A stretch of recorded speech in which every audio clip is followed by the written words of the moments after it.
Ռուսաստանի արտգործնախարար Սերգեյ Լավրովը Փարիզում հանդիպել է ԱՄՆ-ի և Արևմտյան մի շարք այլ պետությունների իր պաշտոնակիցների հետ։ Ելիսեյան պալատում տեղի ունեցած հանդիպման քննարկումների կիզակետում է ուկրաինական ճգնաժամը։ Եվրամիությունը Ուկրաինային աջակցելու նպատակով $15 միլիարդ է խոստացել, սակայն շատերի համոզմամբ ճգնաժամից ելքը Մոսկվայից է կախված։ Իդեպ Սերգեյ Լավրովը հրաժարվել է հանդիպել Ուկրաինայի գործող կառավարության անդամ իր պաշտոնակցին, վերահաստատելով Ռուսաստանի պաշտոնական դիրքորոշումը, ըստ որի Մոսկվան չի ճանաչում Արսենի Յացենյուկի կառավարության օրինականությունը։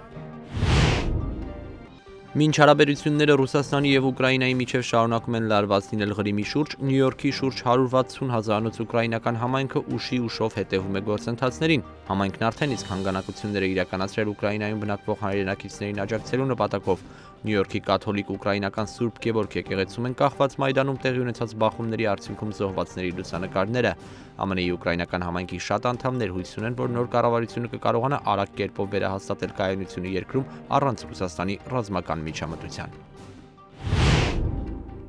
ԱՄՆ-ի մայրաքաղաք Վաշինգտոնում կարող է ապաքրյականացվել մարիխուանայի փոքր քանակ ունենալն ու կիրառությունը։ Քաղաքապետ Վինսենտ Գրեյը հայտարարել է, որ պատրաստվում է ստորագրել այս նոր որոշումը դրա քաղաքային խորհրդի կողմից հաստատվելուց հետո։